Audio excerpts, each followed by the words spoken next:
Hello, today is Wednesday and it's been a very busy day, and the main result is that I sold the trailer and I held a check for a brief moment in my hand and then I deposited it to the bank.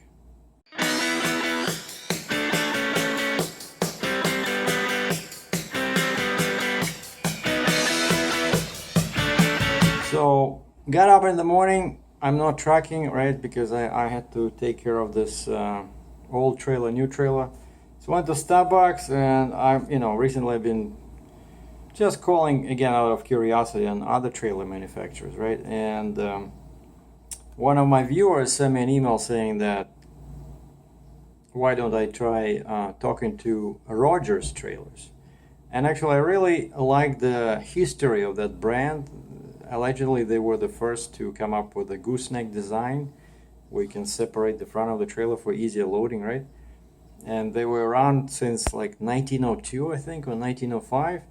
And turns out they're really close, just across the lake from me, maybe like 4 or 5 hours of driving instead of 10 hours of driving to South Carolina, where Kaufman is. And I thought, why not? Basically, it's a small operation now, and you don't see many of their trailers on the road. But I really didn't like, they have one dealer in Canada, and whenever I try to talk to this guy, he's totally uninterested. I tell him what I want, and he says, we don't have it. And that's the pause he makes, like no offer to order a custom trailer, or like totally like, I talked to him like 2-3 times, and so I emailed Rogers. I called Rogers. Somebody answers. Okay, good sign. The phones are working. They're not disconnected, right? So they're not bankrupt yet. And I say, hey, do you guys sell directly to the public? I said, because I got a financial company in Canada that's okay with buying stuff from US. We did it already at least once with me. And she says, well, I don't know. Like the receptionist says, I'll give you. The guy just stepped out, our sales guy. So they have one sales guy for the entire plant. And she says, we are a small operation. So it's a town of Albion, just somewhere a stone's throw from Erie, Pennsylvania.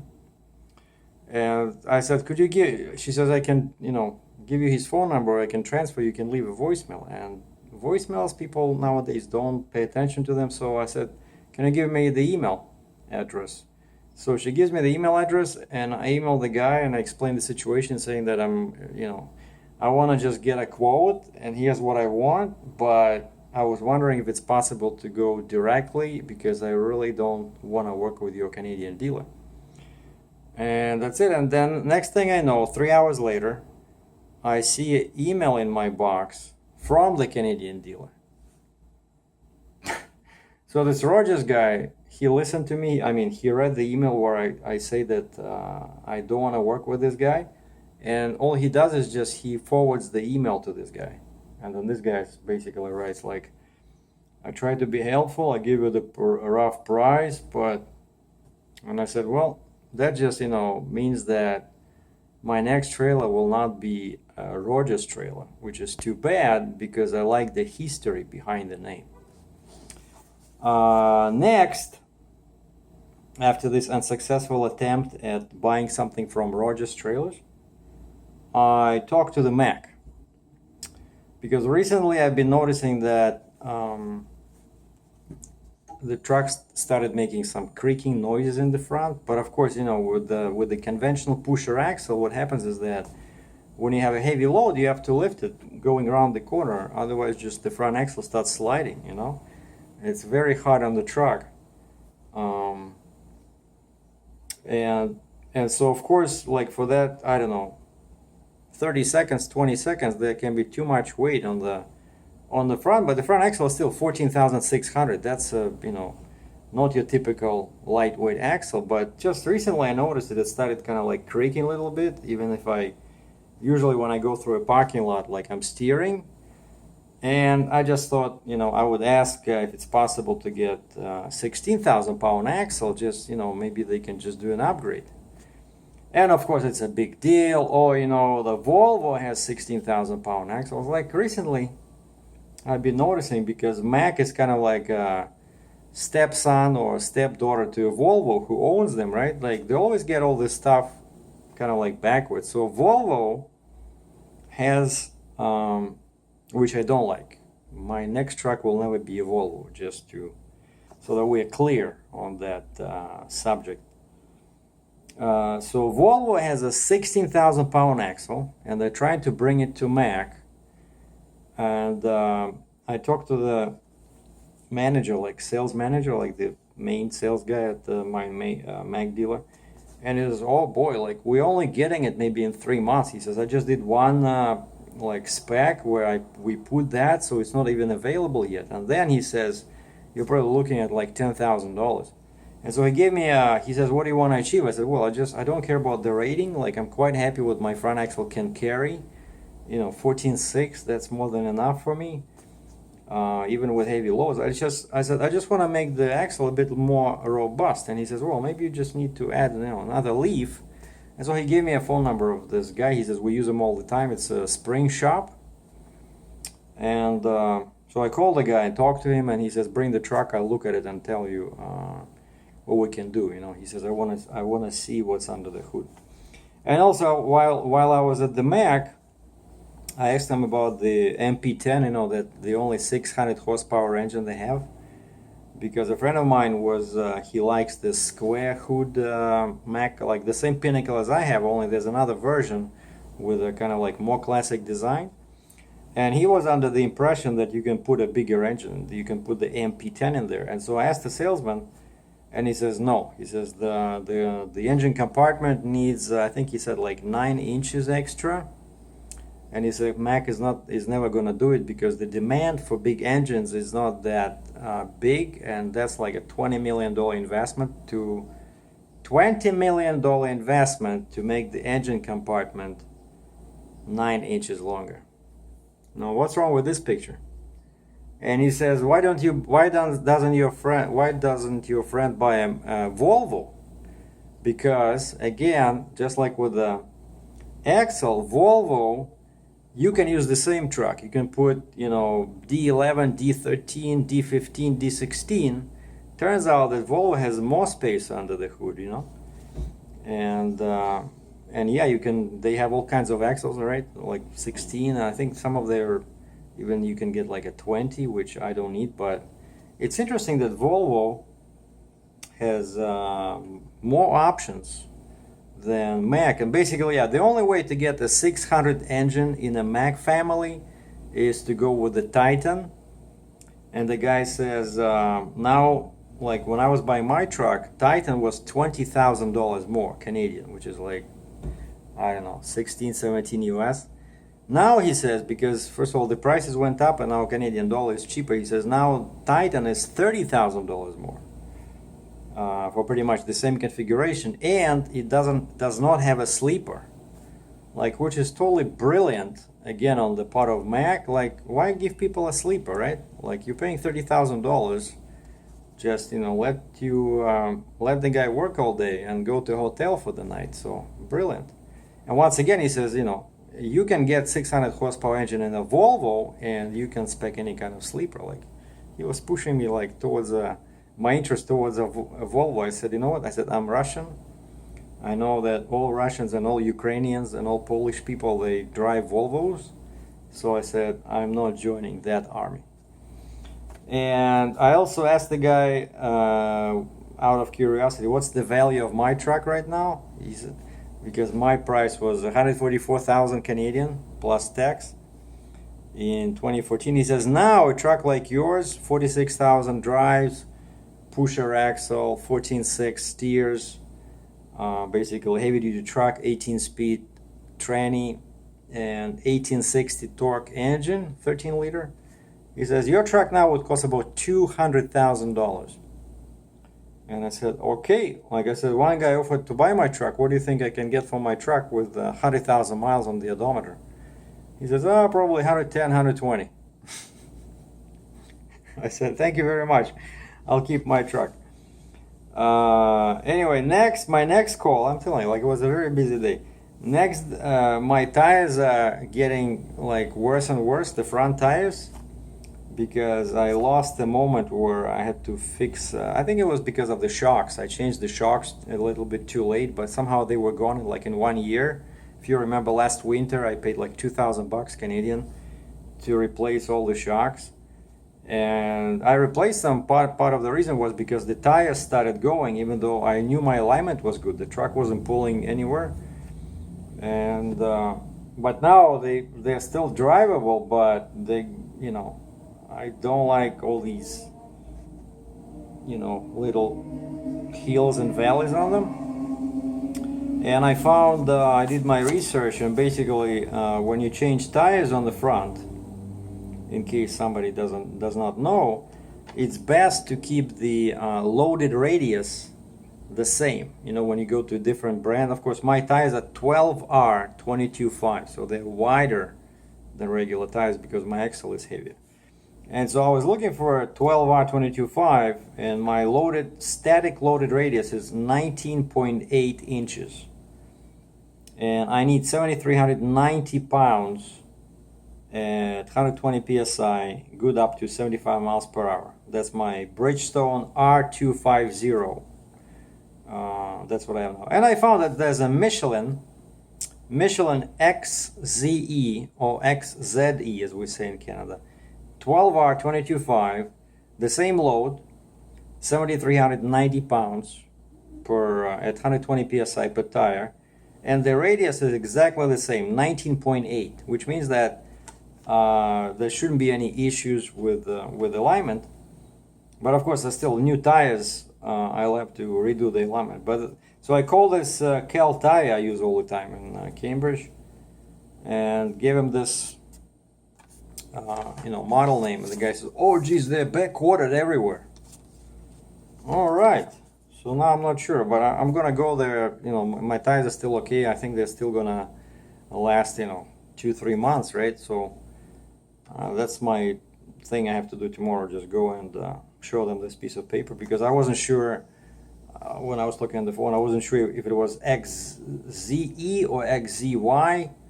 So I went to my truck, got this paper, and so I'm gonna go tomorrow and order the new tires. And I don't think you have to pay for them up front. It's just that they gotta order them. Okay, and the main event of the day, of course, is the sale of the trailer.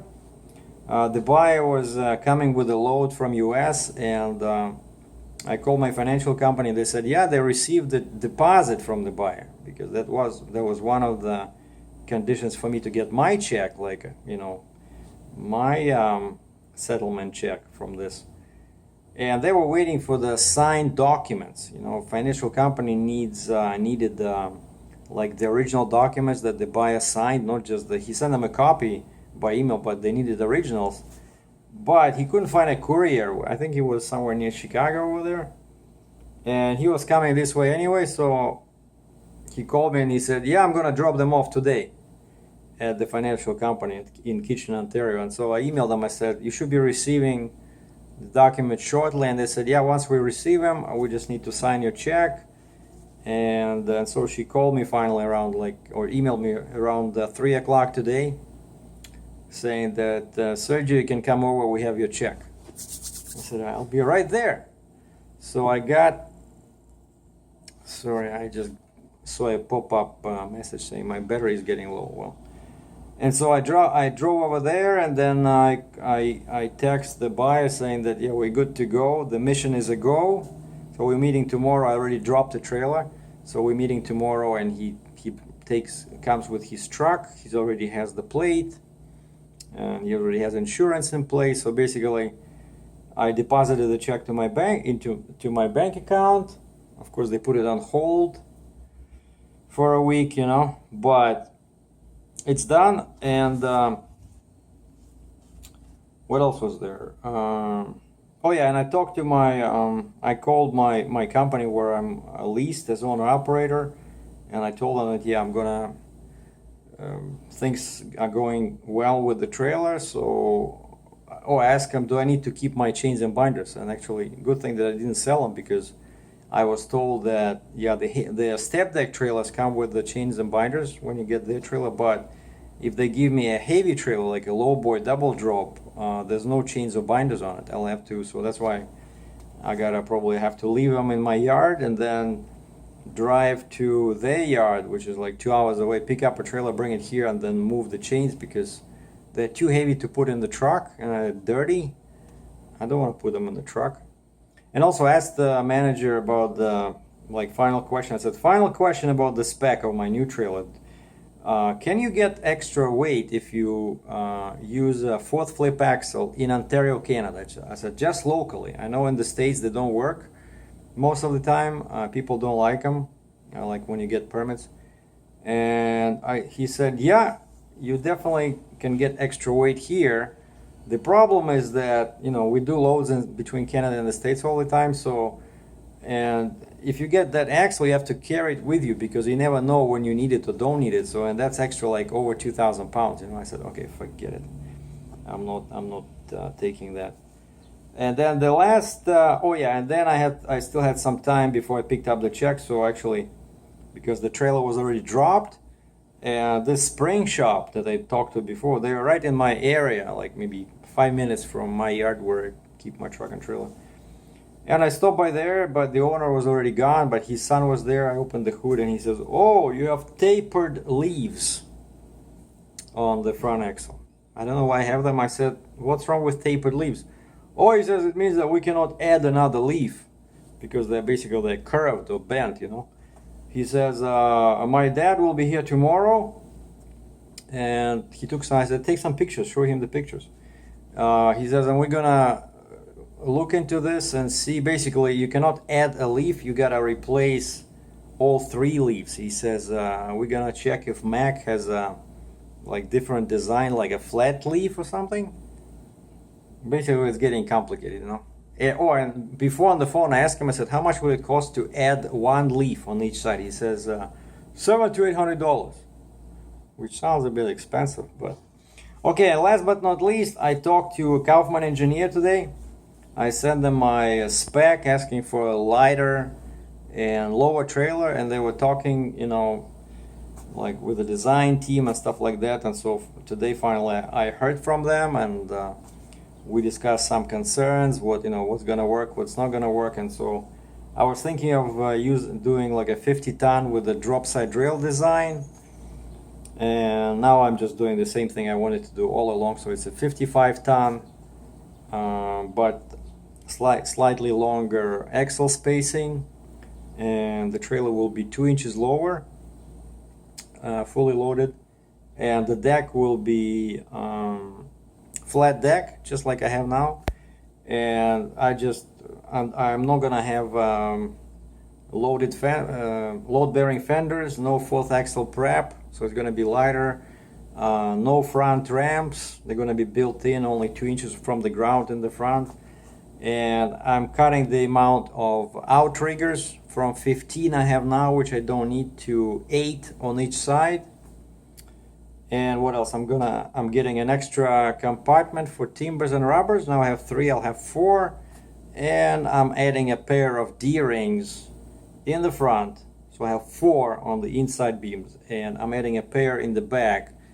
I'll have 4 on the inside beams to tie down excavators. And then what else? I wanted to get a dual king position gooseneck, but I'm gonna stick. It costs like $2,000. I don't really need it, so I'm gonna stay with the same 101-inch swing radius. And of course the Honda, another brand new Honda, and the color is gonna be black. So I'm really excited. So I'm gonna get a quote soon, and then it's about 6 weeks till I have the new trailer after they receive my deposit by wire. And so imagine black Mac with a flat roof, and I want to put some cool graphics on the Mac, and black trailer, all aluminum wheels. I hate steel; they don't last in Canada here. And so the longest spacing, the same deck. No fenders, no ramps, fewer outriggers, no fourth axle prep. And one thing I learned today, because we were talking about, and by the way, why I decided not to do the drop side rail design is because the funny thing is that they do work for like crates and flat stuff with flat floor. but not everybody will allow you to put in, you know, timbers on the corners.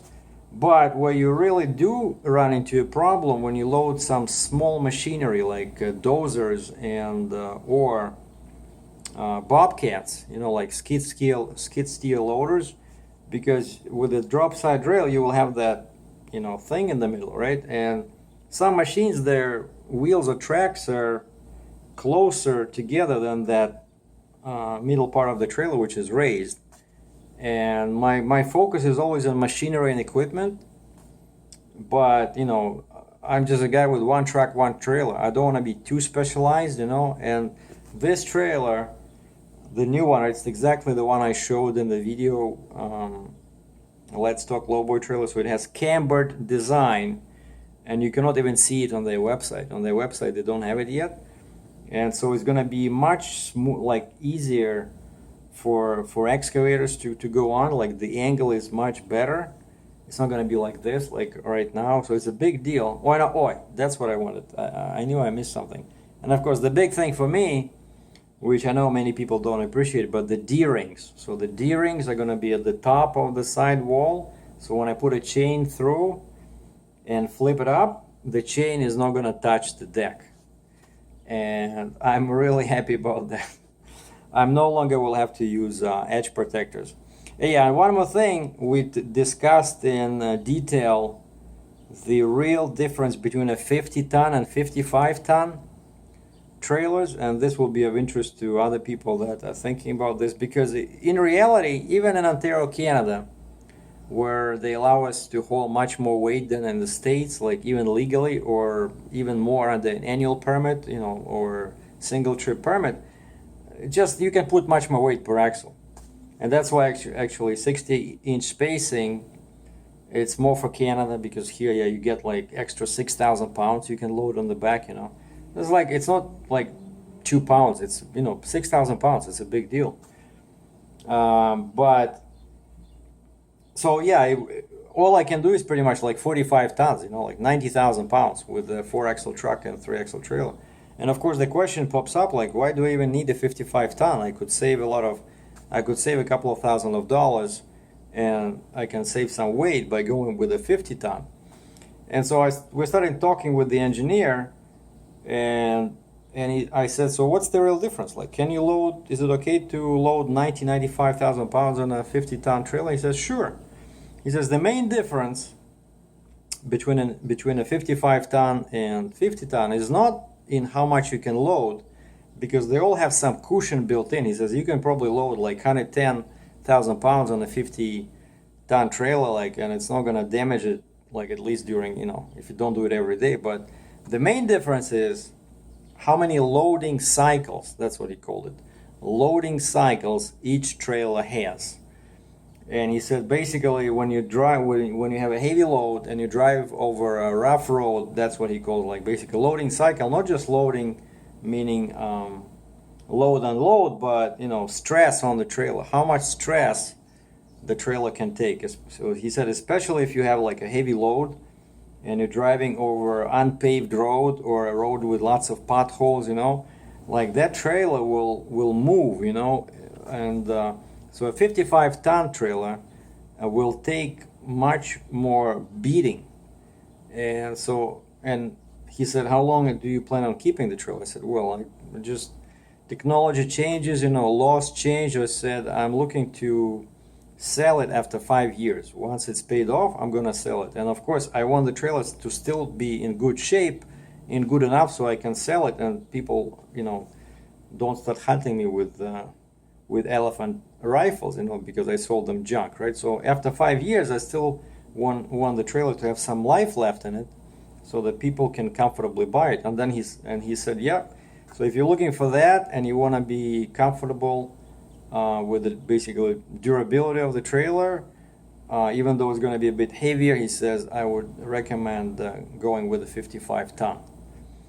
And that's why I did it. Not, again, like I did not realize this before. I just thought that, you know, people were buying, even earlier in 2013, 2014, when I was researching my first trailer, I made a video where I was joking about this, saying that everybody was saying, you need a 55-ton. And like, it did make sense to me, and only now I understood how the system works, is that it's not the weight that you can carry, but it's the durability and you know, how long the trailer will last. And so pretty much it's how much the trailer will be valued at the end of its when you're ready to sell, right? So a 50-ton probably won't be worth much, you know, it's because it just won't have a lot of life left in it. And the other factor is that I always find that with expensive items, it's best to buy something that other people will want. And especially in Canada, a lot of people are looking for 55-ton trailers because of our higher, you know, axle ratings. So it's much easier to sell a 55-ton trailer than a 50-ton trailer. And I remember, you know, I'm a big fan. I don't like 4-door cars. I used to buy 2-door cars all the time because, you know, coupe, it's like for one guy, it's cool, you know, big doors. But then I discovered that it was very hard to sell them. Like, people would call in my head and say, "Oh, is it a 2-door or 4-door?" I said, "It's a 2-door." "Oh, we have a kid, you know, we need a 4-door." And so now I stopped buying 2-door cars, you know. And that's the same principle applies with the trailer. So of course you're buying a trailer for yourself, but you also gotta think about how you'll be selling it down the road. You know, you don't want to buy something only you like, you know. And that was the main. I was really excited to talk about this to the engineer, you know, to the guy who knows all this stuff. And so it was a very long day, very big day, but I got the check. We finalized pretty much the specs because it was all back and forth. I was always changing from 50 to 55-ton drop rail design. Oh no, change that. Here's so the final spec is here. So now they have to figure out the cost. Let me know, and then I will talk to my financial company, send a deposit to South Carolina. They'll start building the trailer. And 6-7 weeks later, we'll be doing another video where happy SERGEI DRATCHEV is bobtailing to South Carolina to pick up his next black beauty. Thanks for watching. Be safe.